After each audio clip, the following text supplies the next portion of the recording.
Switch. Good morning, Lisa. Welcome to the Morning Muffin Show, your morning carb load of real estate. Bing! We had to restart my computer quick because it was doing that thing that it does when it freezes me because we were talking beforehand, getting ready for this today, which is Well, what are we watching? good morning. Good morning. I know, I'm all in my head now. You're all in your head now. It's okay. I'm Lisa Wickman. Thanks for watching, everyone. Thank you. I'm Jennifer Cotis. And we are talking about what are you watching on TV because it is Weekend Wednesday and, we all binge watch. Well, not everybody does, but I don't watch regular TV. I don't have cable, but I do binge watch. Yeah, I don't have cable either. I wonder who still has cable. Hey, cable viewers out there, tell us what you are watching because we still want to know. We stream everything. It's Netflix, it's Hulu, Prime Video. And Amazon, what? Amazon Prime Video. Amazon. Oh, yeah. I don't have Amazon anymore. I do. I know. We were borrowing somebody else's for a little while, and then we stopped borrowing because I think they had too many devices. So it doesn't matter. We never even bothered to ask for it back. We were just like, it was nice while we had it.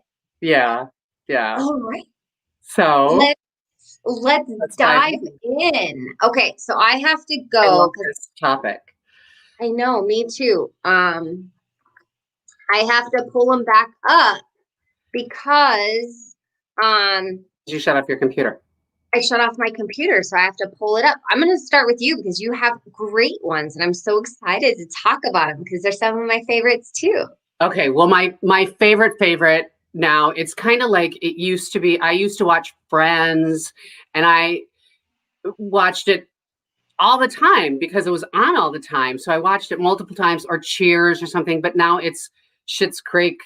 Everyone's talking about it. Everyone's watching it. It's so freaking funny. And just for anybody who doesn't know, I'll give you a little premise.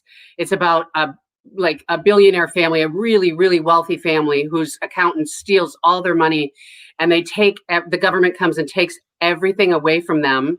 And then they have to go live in a town they own called Schitt's Creek, which is such a great name. We're up Schitt's Creek. To have a show on TV that's called Schitt's Creek is hysterical. But the characters are amazing. It was written and directed by Dan and Eugene Levy. I think it was Dan's idea, the son, to begin with. But what's so beautiful about it is besides the fact that the writing is brilliant and it's super funny, the characters are all so amazing, is it really becomes a story about their growth because it's 6 seasons. And if you watch them, they progress from these really privileged kids, adult kids, mind you. And they were sent off to boarding school. We sent them to the best boarding schools, all this, to becoming this family who ends up living in a motel together, two-room hotel or motel. I mean, they each have their room, obviously, parents and it's the kids. And the brother and sister have to share a motel room, to really this family that grows together, and they realize they love each other and they go through all this stuff together, living in a motel from being billionaires. And the other thing that I love so much about it is that the son's character, David, is gay, and it's never brought up that he's gay. It's not a topic. It's not a big deal. And it's just probably the first show that's ever been on where it's normalized. And I don't think he's gay. I think he's bisexual in it. Well, he is. You're true. That's true. Or they call him pansexual or whatever. His dad says, well, he's pansexual. So he is. But it's not ever talked about, really. It's just normal and everybody's accepting of it. And I think that's just a beautiful thing. And after the 6th season, there is a little, they did a little documentary after it, where they talked about it. And there were, I don't remember the name of the Facebook group, but there was a Facebook group for parents who had children who were gay, bisexual, transsexual, transgender, etc. And they wrote this amazing letter to him about how proud they were, how amazing that show was for their children. I'm getting goosebumps just talking about it. I just think I actually just got goosebumps. I just love that because, you know, it pokes fun, number one, at privilege, right? I love this show for that reason. Like the outrageous. Like, do you remember the Paris Hilton, Nicole Richie shows, like the early 2000s, like 20 years ago? Yeah. And how ridiculous they were walking around as like their little dogs and like, you know, and then there was the Kardashians. And so it's already something that's ingrained in our culture to look to these like quote unquote socialite celebrities. And the fact that number one, Canadians can make fun of Americans like this. It is all done in Canada. Yep. It's a Canadian show. And with a Christopher Guest mockumentary style amazingness. I love Christopher Guest. And every time I think of Eugene Levy and Catherine O'Hara, I think of him. Like, and I have to tell you, this is going to be a long episode. It's going to be a long episode. I love Christopher Guest so much. I once watched a documentary on professional bowling, and I was like, Eugene Levy and Catherine O'Hara need to be a couple in this. And I this was like early in like the 2000s. I actually wrote Christopher Guest a letter that said, you really need to do this. This is amazing. I just saw this. Please do another one. And, you know, it was just a little bit of fan mail. But yeah. Okay, so Eugene Levy was part of Second City. Do you know what Second City is? Well, of course. Okay. Those of you that don't know, it's a really famous comedy troupe in Chicago. All the famous people have been in it, including my two favorite people, Amy Sedaris, who was in it in the late 90s, or not late 90s, late 80s, and then Amy Poehler, who is in it in the 90s, Chris Farland, many people. John Belushi was in it. So many people were in Second City. So everybody from like SNL, pretty much. I have been to Second City twice to watch comedy. They just do, what do you call it when you don't know what you're talking about? Improv. Thank you. Improv. I took both my children there when we went to Chicago to visit colleges. I took Luis when he was going into his senior year, and I took Emma when she was going into her senior year, and we went to Second City and laughed our asses off. And it was really inappropriate. Like when Luis and I went, it was so inappropriate for a mother and a 17-year-old son to be there because of all the satire. I love satire it. Anyway, we digress. We are going way, way past. Okay, so I'm going to stop sharing my screen. And I have one of your other ones pulled up. I have Girlfriend's Guide to Divorce because I didn't know what it was and I wanted to know. Okay, Girlfriend's Guide to Divorce is just it starts out just a bunch. It's about a woman who wrote books. She was best-selling books on how to have wonderful marriages, and then she found herself getting divorced. And so now she's got to navigate that road, and she's got all her girlfriends. And this is another one, it starts out being all a bunch of rich white women. And then they do bring in a Black character who also has been divorced. But it's just easy. There's nothing special about it. It's about, different relationships and romantic relationships and stuff like that. So there's not a lot to talk about, but it was good enough. It wasn't as great as Schitt's Creek. But the other one that I love is the Queen's Gambit. Oh my God. Okay, yes, and I definitely want to talk about this one because I don't know if you remember, but I have a history of playing I'm chess. Like I'm every history. summer, I actually went to chess camp for Well, let me tell you just what it is. So the Queen's Gambit it's about a young girl who her name is Beth, and she was orphaned at 9 years old, and she ends up going to live at an orphanage where they teach and so forth. And she ends up going down into the basement to slap the chalk erasers together to clean them, and she finds a gentleman playing chess by himself, and she prods him into allowing or asking him to teach her, and she's a prodigy. And it just goes through. I think it's just a 7 season. It's not a it's it's a not going to be on they call it a limited series. limited So it has series. a beginning and an end. Yeah. So, and it just talks about her as she grows up, and she's just starts competing and beating everybody at chess and even the best players, and her problems with alcohol and drugs during this. But it is so well written. And as soon as I started, everybody was talking about it. And as soon as I watched it, or the first episode, I was hooked. Really good. And also, so you said you went to chess camp. Both my children played chess in grade school as well. Not chess camp, Oh which my would be gosh. really intense, but they played chess. I love that. Yeah, I have a very similar start to my chess game. So my mom had a very abusive boyfriend when I was young, and literally we were living in trailers, because yeah, that's just what we are. So um there was our trailer was right next to another trailer who was a single dad named Robert Allen. And I've been looking for him everywhere, but there's like a gajillion people named Robert Allen because I've been trying to like find him. My chess coach, he was him and Oh, his daughter, who also was named Jennifer. We became best friends, and he was at the age of 4, which is Max's age now. He was trying to teach her to play chess, and she didn't like it, but well, she liked it, but I don't think she liked it as much as I do. I loved it. And so I would go over to his house like every day to play chess. And then I started competing. And then we started doing speed chess and then getting books about it. And I never really went that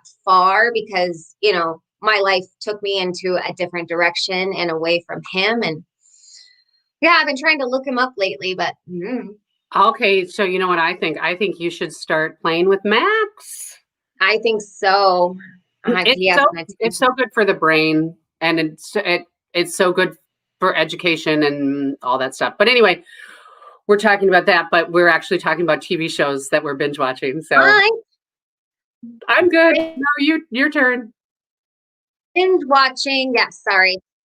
And you know me, I always go on these tangents. Okay, I have to share my screen because I'm sure that you have seen us in my background this whole time, just staring at you.